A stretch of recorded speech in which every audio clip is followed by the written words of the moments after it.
ये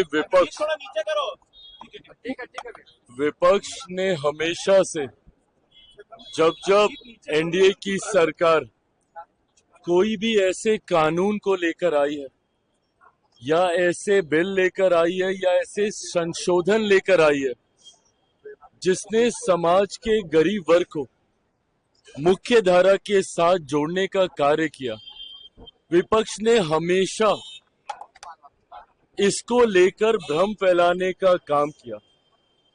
false narrative set करना, विपक्ष ने हमेशा इस कार्य को करने का काम किया है।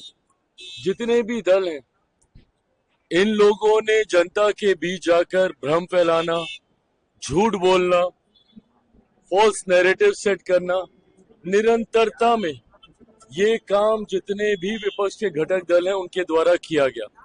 उदाहरण के तौर पर जब सीएए भी आया था, उस वक्त भी जितने भी विपक्ष के घटक दल हैं उन्होंने सीएए को लेकर भ्रम फैलाने का काम किया। जनता के बीच एक आगजनी का माहौल निरंतरता में महीनों तक बना के रखा।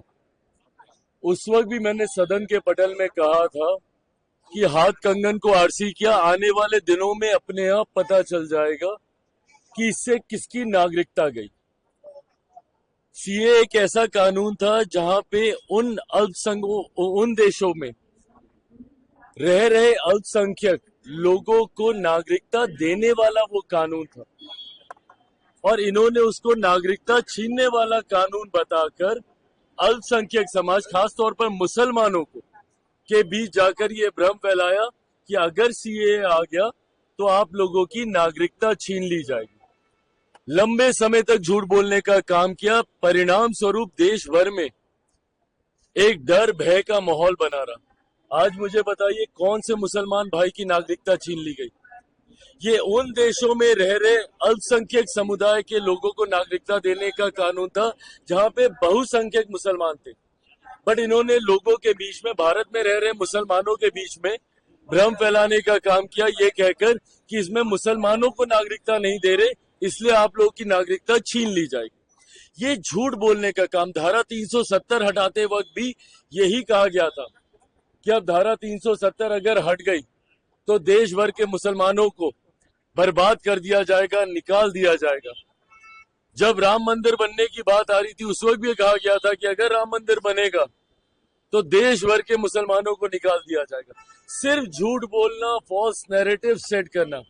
इस लोकसभा के चुनाव में इन्होंने क्या किया? बार बार ये कह रहे थे कि अगर मोदी सरकार तीसरी बार आ गई तो आरक्षण समाप्त हो जाएगा, लोकतंत्र की हत्या कर दी जाएगी, संविधान समाप्त कर दिया जाएगा। जवाब देना विपक्ष के तमाम घटक दल, किसका आरक्षण छीन लिया गया? कहां का संविधान खत्म कर दिया गया? या फिर किस मुसलमान की नागरिकता छीन ली गई? सिर्फ झूठ बोलकर, डर का माहौल बनाकर आप अपने वोट बैंक को संभाल के रखते हैं। ये सोच गलत है। आज पुनः ये जो संशोधन विधेयक आया है वक्फ को लेकर, पुनः इसमें झूठ बोला जा रहा है कि ये मुसलमानों के हित में नहीं है, मुसलमानों की जमीन को छीनने का ये काम करेगा, जबकि स्पष्ट तौर से कहा गया है कि ये रेट्रोस्पेक्टिव है।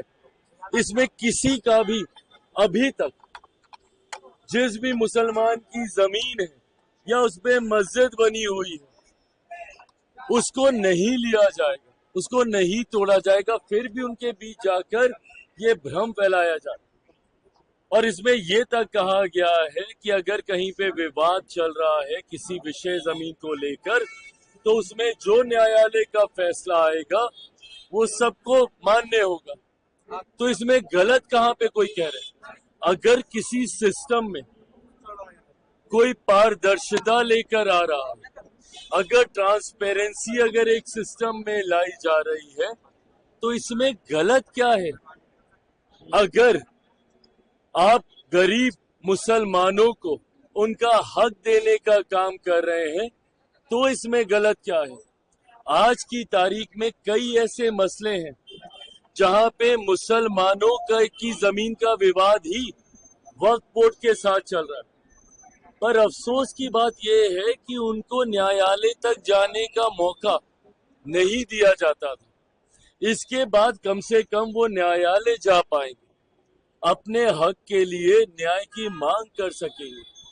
तो इसमें गलत क्या है?